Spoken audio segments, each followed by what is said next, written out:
you can recreate burnout and exhaustion and call it rest. Because the issue is the life structure that keeps making rest necessary. There has been a powerful movement around rest, in particular Black women resting for the last few years. The work of Trisha Hersey with Rest is Resistance and Octavia Rahim with Rest is Sacred are both very invaluable conversations and movements. But rest is not enough. Rest is not sufficient when your entire life is waiting for you to pick everything back up and carry on with life as usual once you are done resting. There has to be more to the conversation than this, because high responsibility, high achieving women can take a break, can rest, can go on sabbatical, can go on leave, can go kick up their feet, get massages and drink Mai Tais every day. And yet when they return back to their normal lives, they are living back with the same expectations, the same pressures, the same responsibilities, the same communication,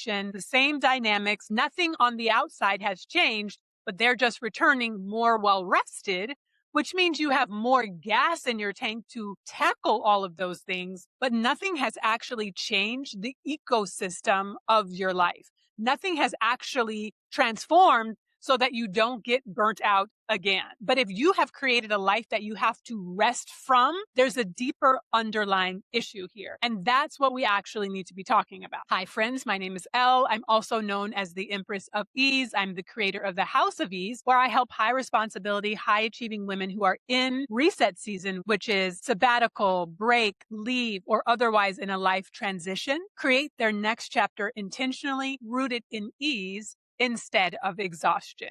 Because when you sleep, you unplug, you nap, you go on vacation, you wait for happy hour, you are living your best life on the weekends or after 6, only to get back up and start the grinding, exhausting, burnt out responsibilities again on Monday.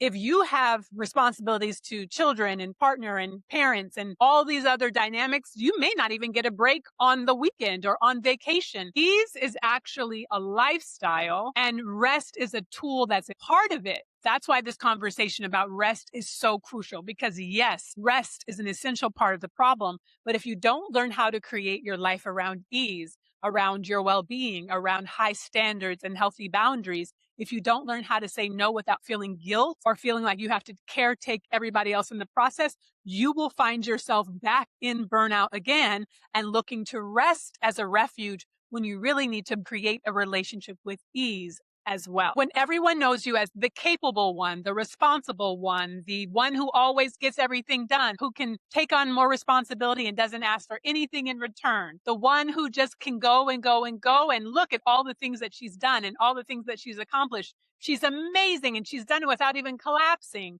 But you know, deep inside, you know that that is taking a toll on your physical health, on your mental health, on your emotional health.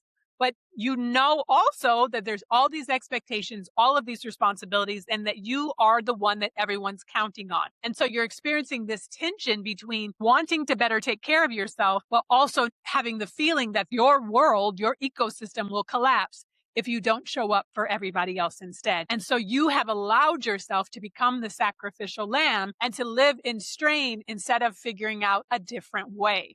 Because it does not have to be like this. I'm from the United States, but I live in Bangkok, Thailand. And one of the things I love about Thailand at large, and Bangkok in particular, is how ease is central to the culture here. Not only is the infrastructure of the country a well-oiled machine, which makes everything that we think of as manual very easy. It's easy to be well supported here. It's easy to get food delivered here. It's easy to get house cleaning here. Transportation is easy here. So the systems are set up that support is very easy. It makes a lifestyle of ease very accessible in lots of different ways, including financially. But I want to tell you, there are people here who are still living in a very American, very Western grind culture, even though they're here in Bangkok, Thailand, because it's not always about the country or the place. Really, it boils down to your mentality. Oh.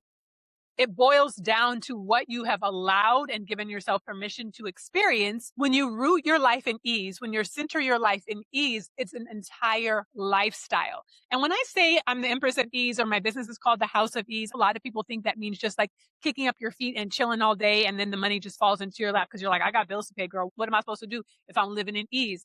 But I want to say that's actually a completely flawed premise and misconception. Ease is the frequency of your life. Ease is how you move through your days. It's how you wake up. It's how you think. It's how you talk to yourself and other people. It's what you allow yourself to receive. It's what you require yourself to give. Ease is a lifestyle, not just resting. Rest is part of it, but ease is the frequency within which you live your days. But more importantly, ease is a choice, because when your entire ecosystem, when all of your relationships, when your lifestyle is built around you being the strong one, the reliable one, the dependable one, the one who has everyone's back, the one who gets the job done no matter what the cost to themselves. When you start centering your ease, when you start raising your standards, when you start having healthy boundaries, the ecosystem 9.9 times out of 10 is not going to like it, because they have been benefiting from you being rooted in effort and exhaustion and pushing and going and doing and self-sacrifice and people pleasing. So when you start centering yourself, there might be some pushback.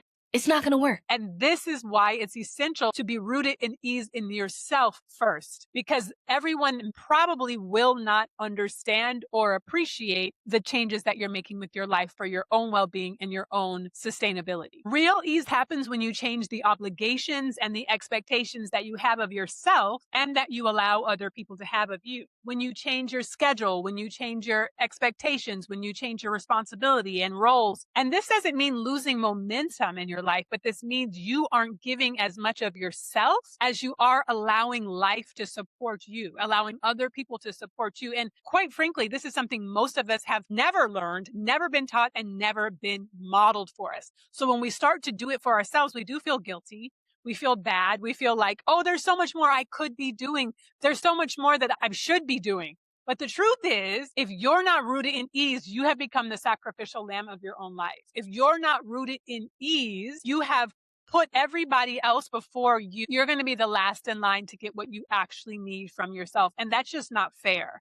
And it doesn't actually have to be that way. But it does require a new education of learning, what does ease even look like? What does it feel like? What would it be like to do all the things I want to do, accomplish all the goals I want to accomplish without being burnt out, without being exhausted, without coming in last when it comes to giving to myself and what I actually want to receive?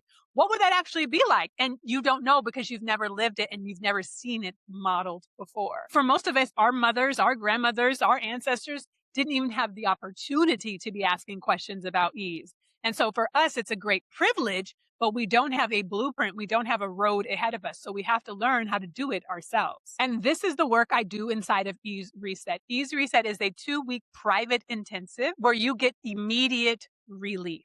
We look at what's burning you out. What are you overcommitted to? What is exhausting you? And hearing that initially, you may be like, girl, I already know. Is this job, or is this man, or is these kids, or whatever, right? Like, you already may have your laundry list, but if you actually knew what it was, you would be changing it.